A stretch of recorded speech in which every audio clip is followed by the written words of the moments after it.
শুক্রবার রথযাত্রা। জগন্নাথের রথযাত্রা ভক্তদের কাছে একটা আবেগ।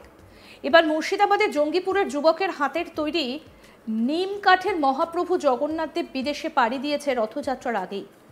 রঘুনাথগঞ্জ ২ নম্বর ব্লকের তেঘরি গ্রামের যুবক সুদীপ সরকার ওরফে বাপ্পা প্রভু নিম কাঠ দিয়ে তৈরি জগন্নাথ, বলভদ্র, সুভদ্রার মূর্তি।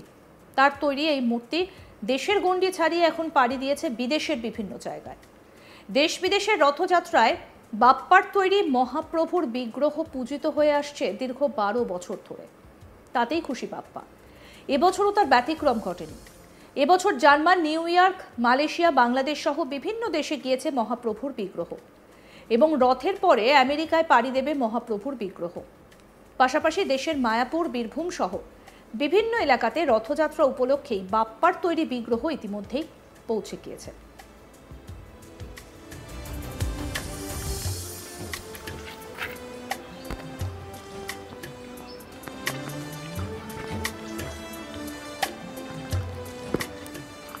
তার তৈরি বলরাম, সুভদ্রা সহ মহাপ্রভুর কাঠের জগন্নাথ দেব যেন প্রাণ পেয়ে থাকেন এই রথযাত্রা উৎসবে। নিম কাঠ কেটে বিভিন্ন সাইজের জগন্নাথ, বলরাম, সুভদ্রা তৈরি করেন বাপ্পা। খেলার ছলেই ১৫ বছর বয়স থেকে জগন্নাথের মূর্তি তৈরিতে হাতে খড়ি তার। প্রথম দিকে দেখে দেখে জগন্নাথের মূর্তি তৈরি করতেন তিনি। এখন আর দেখতে হয় না, ভক্তকে দিয়ে ভগবান যেন নিজেই তৈরি করিয়ে নেন তার মূর্তি। প্রভু নিজেই যেন প্রাণ দেন তার বিগ্রহে। এ বিষয়ে আজ তাক বাংলার মুখোমুখি হয়ে কি বলেছেন বাপ্পা, শুনবো। কি বলছেন শিল্পী সুদীপ সরকার। অ্যাকচুয়ালি জগন্নাথের চিন্তা ভাবনা যখন 9-এ পড়ি তখন এরকম চিন্তা এসেছিল যে আমি যদি জগন্নাথ বানাই তাহলে যদি এটা ভালো করে করতে পারি তাহলে আমি একটু রাজ করব। মানে ছোটবেলায় যেমন বুদ্ধি হয় যে যেহেতু পশ্চিমবঙ্গে তখন জগন্নাথ কেউ বানাতো না। অ্যাকচুয়ালি জগন্নাথ বিগ্রহ জন্মস্থান মেন ঘাঁটি হচ্ছে উড়িষ্যা, পশ্চিমবঙ্গে কেউ বানায় না। তো এরকম মাথার মধ্যে চিন্তা এসেছিল যে এটা যদি করি তাহলে আমি হয়তো একটা সময়ে দাঁড়াতে পারবো। মানে এতটা ছোটবেলা থেকে ভাবতাম। তো খেলার ছলই ছিল নাকি? হ্যাঁ, তখন তো আমরা বন্ধুরা সব মাঠে খেলে বেড়াতাম। তো একদিন কি করলাম, একটি শিশু কাঠ নিয়ে ওই ছোট্ট খড়ি মাটি দিয়ে কালার করে, ফেব্রিক কালার দিয়ে জগন্নাথ করেছিলাম ছোটবেলায় 2009-এ। তো সেইটাই তখন চিন্তা এসেছিল যে 2013-তে ফাইনালি যে আমি এবার কিছু করব, যেটা করব তাহলে আমাকে সবাইকে জানাতে হবে। তো 8 ইঞ্চি সাইজের দুটো প্রথম বানিয়েছিলাম। একটা মায়াপুরে যে রাজাপুর জগন্নাথ আছে সেই স্টাইলের, এবং আর একটা স্টাইল হচ্ছে আমাদের পুরীর মতো। তো দুটো স্টাইল বানিয়েছিলাম। তো সব প্রভুদেরকে দেখিয়েছিলাম মায়াপুরে। তো তার আগে একবার বানিয়েছিলাম রাজাপুরের মতো, তো অত ভালো হয়নি।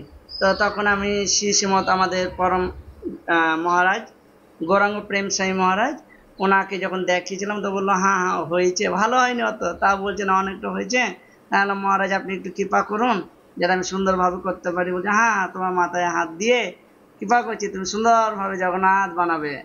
তা আজকে গৌরাঙ্গ প্রেম সাই মহারাজের কৃপায় মানে আমি আজকে এই জায়গায় এসেছি। এবং যখন ফাইনালি 2013-তে বানানো হলো 2 সেট দিয়ে মহারাজকে দেখানো হলো, মহারাজ বললো হ্যাঁ খুব সুন্দর হয়েছে। তো আমি কাউকে কিছু না জানি আমি গুরু মহারাজের কাছে চলে গেছি, শ্রীমৎ জয়পতাকা স্বামী গুরু মহারাজ, ওনাকে দেখানো হলো। আর গুরু মহারাজ তখন অসুস্থ, আমি কথা বুঝতে পারতাম না। তখন এই সময় গৌরাঙ্গ প্রেম সাই মহারাজ ছিল। গৌরাঙ্গ প্রেম সাই মহারাজ গুরু মহারাজকে বলছে যে ইনি জগন্নাথ বিগ্রহ বানিয়েছে, আপনাকে দেখাতে এসছি। তো গুরু মহারাজ বলছে খুব সুন্দর হয়েছে, তো তুমি কি এর থেকে বড় বানাতে পারবে? তাই আমি হ্যাঁ গুরু মহারাজ বড় বানাতে পারবো। বলছে আমি তোমাকে অর্ডার দিব। তো আমি যে বিক্রি করার জন্য প্রথম স্টার্ট করেছি 8 ইঞ্চি, আর আমার প্রথম কাস্টমার হচ্ছে আমার গুরুদেব। হ্যাঁ, আর যেটা গিয়েছিল দক্ষিণ আমেরিকার পেরুতে এক ইস্কন টেম্পলে, এবং সেখানে সেই বিগ্রহ গিয়েছিল 1.5 ফুটের। এবং তারপরে আজকে এই জায়গায় আস্তে আস্তে করতে করতে কিন্তু আমার খুব ভালো লাগে যে আমার প্রথম খরিদ্দার বা আমার প্রথম কাস্টমার আমার নিজের গুরুদেব, এবং গুরুদেব আমাকে বুঝিয়ে দিল যে না তুমি জগন্নাথ বিক্রি করার জন্য যোগ্য। তিনি বলেন প্রতি বছর এত চাপ থাকে, তাতে করে অনেক অর্ডার ক্যান্সেল করতে হয়। পুরো কাঠামোই নিম কাঠের তৈরি।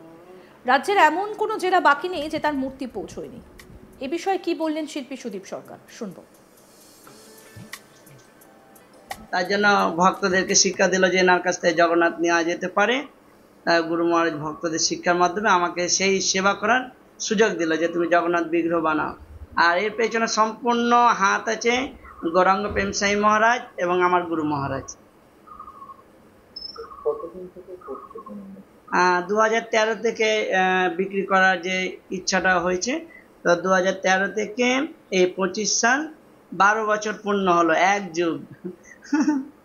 এটা কি এই মুহূর্তে পেশাতেই দাঁড়িয়ে গেছে? হ্যাঁ, এত এখন চাপ, প্রত্যেক বছর মানে 30-40 সেট ক্যান্সেল না করলে মনে হয় যে চাপ নেই, ক্যান্সেল হচ্ছেই। আর সেভাবে আমরা আগে অনেক করতে সময় লাগে, আমরা হঠাৎ অর্ডার নিতে পারি না।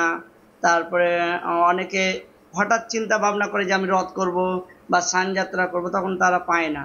আর যেহেতু চাপ এই জন্য, যেহেতু আমরা হাতে কোনো কাঁটা মারি না, নিম কাঠ ছাড়া বানাই না এবং কাপড় মারি না, সেই জন্য কি হয়, অন্য অন্য জায়গায় জগন্নাথ পেলেও আমার কাছে জগন্নাথের সেবা দেওয়ার জন্য মানে সবাই বেশি প্রস্তুত। এক কাঠের করা হয়, হাত জয়েন্ট হয়, কিন্তু হাত আলাদা করে লাগানো হয়, কোনো রকম প্রেক বা খিল ভরা হয় না। কোথায় কোথায় যাচ্ছে এবার? অ্যাকচুয়ালি এবছর বিদেশে গিয়েছে কয়েকটাই, আমি অনেক জগন্নাথ দিতে পারিনি, কেননা ওনারা তো বিদেশে রথের টাইমে রথ করে না, ওরা বর্ষা পেরিয়ে রথ করে, এই জন্য ওনাদের অসুবিধা নেই।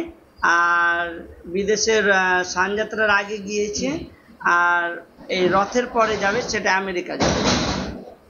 এখনো এই 12 বছরে কোথায় কোথায় গিয়েছে? 12 বছরে প্রায় অনেক জায়গায় গিয়েছে। ভারতে তো কোনো রাজ্য বাকি নেই। আমি যে পশ্চিমবঙ্গে বাস করছি, আমার মনে পড়ে না যে কোনো জেলা বাকি আছে।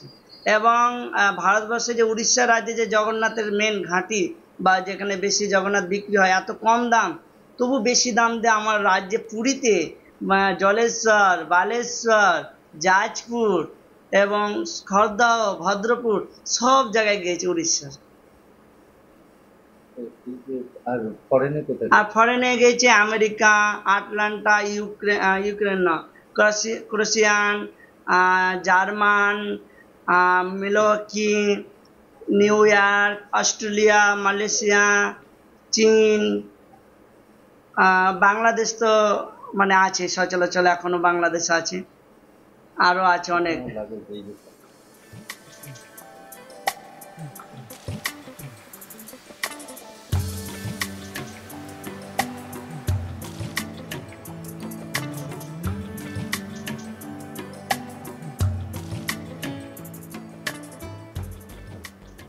আরও আপডেট পেতে দেখতে থাকুন আজ তাক বাংলা। সাবস্ক্রাইব করুন, নোটিফিকেশন পেতে বেল বাটন অপশন প্রেস করুন, হোয়াটসঅ্যাপে ফলো করুন আজ তাক বাংলা।